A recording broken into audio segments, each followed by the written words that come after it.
est-ce qu'ils arriveront à faire mieux que les 10 182 126 €? Le The Event revient ce vendredi 6 septembre après un an de pause et avec une nouvelle formule, je t'explique.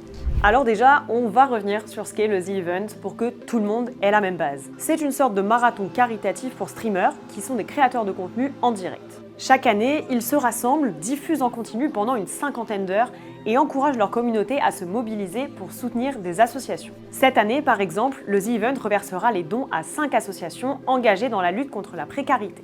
Est-ce que c'est bon pour vous? La première édition a eu lieu en 2016 sur une idée d'Adrien Nougaret et Alexandre Dachary, deux streamers connus en France sous le nom de Zerator et Dash. À cette époque, ça s'appelle le projet Avengers et il n'y a que 16 streamers.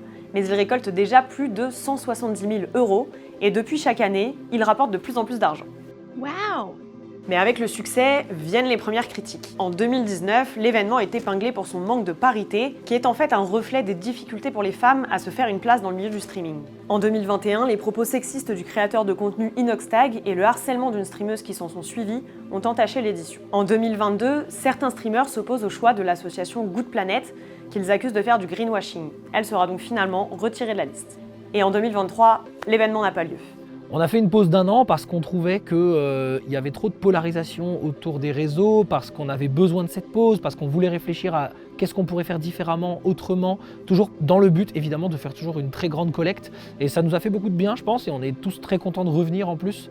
Mais alors, qu'est-ce qui a changé? En résumé, pour l'édition 2024, il y a moins de participants présents physiquement à Montpellier. Ils seront 36, dont certains non connus comme Domingo, Kameto ou encore Samuel Etienne. Par contre, et ça c'est la principale nouveauté, 100 streamers francophones ont été invités à participer en ligne depuis chez eux. Il s'agit en fait des streamers qui ont le plus d'heures vues sur leurs vidéos cette année. Et c'est un gros changement, si tu veux nous dire ce que tu en penses, tu peux le faire dans les commentaires. La liste des streamers virtuels du The Event a été publiée le 24 août sur Twitter et a fait rapidement réagir. Certains profils retenus sont accusés d'avoir tenu des propos déplacés, racistes ou discriminants sur leurs réseaux sociaux. Donc c'est très difficile de juger, c'est très difficile de mettre une limite.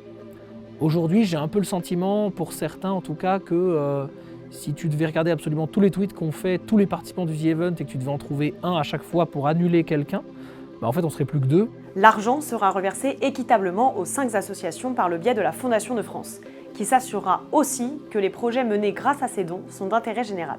Moi je dis toujours naïvement, quand il y a 1 € c'est gagné. C'est un peu naïf bien sûr, c'est caricatural, mais c'est de l'argent qui n'aurait pas été là si on n'avait pas fait l'événement. Quel que soit le don qui est fait, la cagnotte globale, ce sera une réussite à la fin. Et voilà. J'aimerais presque même faire 1 € de moins que l'an dernier pour dire, voilà, le The Event, ça peut être cool en faisant moins d'argent. Tous les jours, on choisit une actualité qu'on développe ensuite pour vous. Mais si toi, tu as en tête un sujet que tu aimerais qu'on traite, tu peux le mettre en commentaire et on regardera. On se retrouve lundi pour une nouvelle semaine d'actualité. Bon week-end!